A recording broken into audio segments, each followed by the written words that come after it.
नमस्कार मित्रांनो, बघा आता प्रधानमंत्री श्रमयोगी मानधन योजनेचे बऱ्याच कामगारांना काय झालेले आहे तर ₹3,000 पेन्शन पेन्शन प्रति महिना याची मॅसेज काय झालेले आहे तर सर्वच जे लाभार्थी आहेत त्यांना काय झालेले आहेत पडलेले आहेत.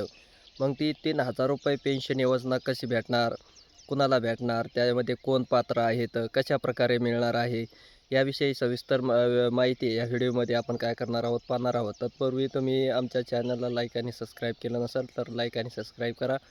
नवीन माहिती तुमच्यापर्यंत काय होणार आहे पोहोचणार आहे. बघा आता ही श्रमयोगी मानधन योजना जी आहे, प्रधानमंत्री श्रमयोगी मानधन योजना, त्यामध्ये 3,000चे मॅसेज तर सर्वच कामगारांना आलेले आहेत.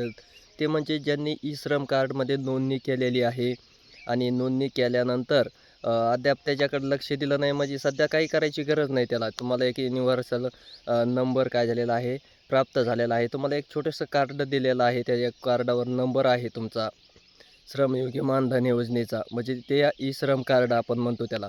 मग जेवढ्या कामगारांनी ई श्रम कार्ड काढलेले आहेत अशा सर्वच कामगारांना काय झालेले आहेत हे मॅसेज पोहोचलेले आहेत, हे मॅसेज आलेले आहेत. आणि मग त्या माध्यमातून ई श्रम कार्डाच्या माध्यमातून ₹3,000 पेन्शन काय होणार आहे कामगारांना मिळणार आहे.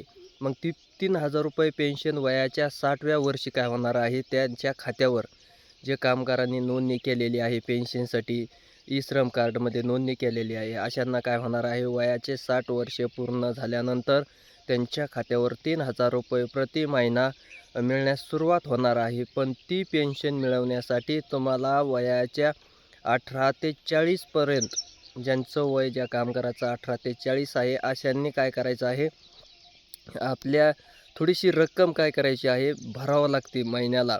मंथली ज्यांचं 18 वर्ष वय आहे त्यांना ₹65, ज्यांचं 40 वर्ष वय आहे त्यांना ₹200 आखरी शेवट 65 ते ₹200 काय करावं लागतं, आपल्या वयानुसार ते पैसे भरावे लागतात.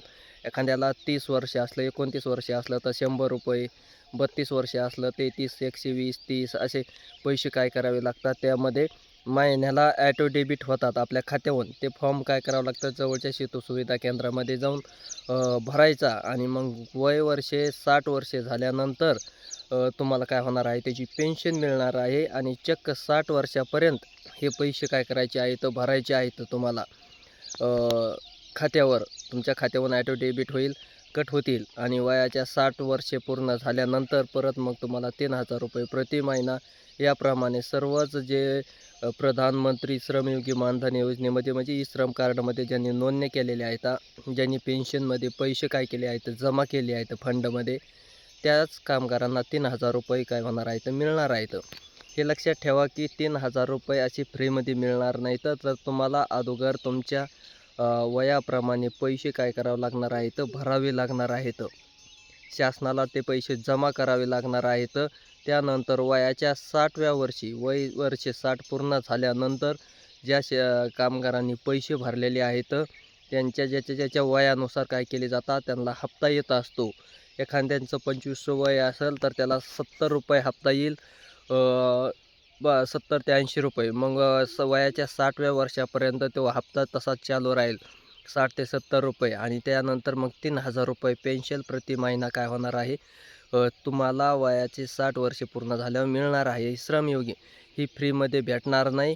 आणि तुमचं वय वर्ष ज्यांनी ई श्रम कार्डामध्ये नोंदणी केलेली आहे पण पैसेच भरलेले नाहीत अशांना पण भेटणार नाही. ज्यांनी पैसे शासनाला भरलेले आहेत स्कीममध्ये वयानुसार, त्याच फक्त कामगारांना, ई श्रमधारक कार्डधारक कामगारांना काय होणार आहे त्याचा लाभ मिळणार आहे. जरी तुम्हाला सर्वांना मॅसेज आले असले तरी ते मॅसेज पूर्ण ज्यांनी ई श्रम कार्ड काढलेले आहेत अशा सर्वच कामगारांना काय झालेले आहेत मॅसेज आलेले आहेत, मॅसेज पडलेले हे आहेत.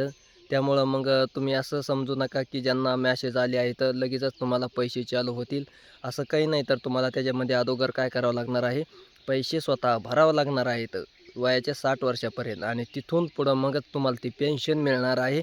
पण ते फक्त तुम्हाला सूचित केलेलं आहे की ई श्रम कार्डधारकांना ₹3,000 पेन्शन आहे, पण ती या प्रकारची आहे. कारण तुम्हाला अगोदर पैसे भरल्यानंतरच पुढील पैसे काय होणार आहेत मिळणार आहेत. असे पैसे तुम्हाला येणार नाहीत. 3,000 पेन्शन आहे, पण तुम्हाला अगोदर तुमचे पैसे स्वतःचे भरावे लागणार आहेत.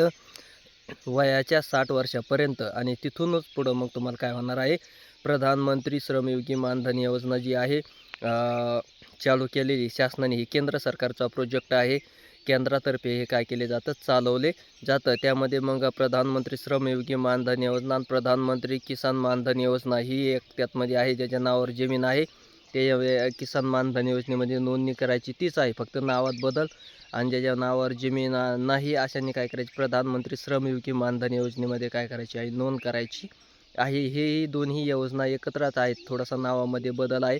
ज्याच्या नावावर जमीन आहे ती प्रधानमंत्री किसान मानधन योजना, आणि ही श्रमयोगी जे काम करतात वेगवेगळ्या क्षेत्रामध्ये, मग कोणत्याही क्षेत्रात असेल, तुमचे जे क्षेत्रामध्ये माणूस काम करतो, मग कोणी गवंडी काम करत असेल, बांधकाम कामगार म्हणून काम करत असेल, इतर कामामध्ये गुंतलेले असतील, कोणी फिटर वगैरे असतील, असे वेगवेगळ्या प्रकारचे, कोणी शेती जमीन करीत असेल, असे वेगवेगळ्या प्रकारचे वेगवेगळे कामामध्ये गुंतलेले लोक असतात. त्याची काय केली जाते, एक डाटाबेस ई श्रम कार्ड पोर्टलवर नोंद केली जाते. आणि मग तिथून पुढं आपल्याला फॉर्म भरून आपले पैसे वगैरे कट करून आपल्या वयानुसार पैसे भरावं लागतात. वयाच्या 18 ते 40 वर्षापर्यंतच त्याची काय करता येते, नोंदणी करता येते. आणि 18 ते 40पर्यंत नोंदणी करून पैसे भरायला सुरुवात करायची. तिथून पुढे 60 वयापर्यंत, आणि त्यानंतर 60 वय पूर्ण झाल्यानंतर मग तुम्हाला ती पेन्शन म्हातारपणाला काय करत आहे, भेटत आहे. ते 3,000 रुपये प्रति महिना काय केली जाणार आहे, वर्ग केली जाणार आहे.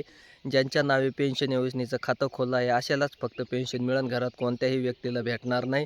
सगळ्याच व्यक्तीला पेन्शन पाहिजे असेल तर सगळ्याच व्यक्तीचे पैसे काय करावं लागणार आहे, त्या शासनाला पेड करावं लागणार आहेत, भरावं लागणार आहेत. ते पेन्शनचं अकाउंट उघडावं लागणार आहे. जवळच्या शेतू सुविधा केंद्रावर जाऊन ते उघडता येतं, आणि नंतरच मग तुम्हाला ती पेन्शन योजना वयाचे 60 वर्ष पूर्ण झाल्यानंतर आहे. हे ज्यांना मॅसेज आलेले आहेत त्यांच्यासाठी ही एक अत्यंत महत्त्वाची माहिती म्हणावं लागेल, शेअर केलेली आहे. त्यांच्यापर्यंत पोहोचवा. ज्यांनी अकाउंट उघडले नसेल, ज्यांना उघडण्याची इच्छा असेल, ज्यांना पेन्शन हवी असेल म्हातारपणाला, अशा कामगारापर्यंत ही माहिती पोहोचली पाहिजे. धन्यवाद.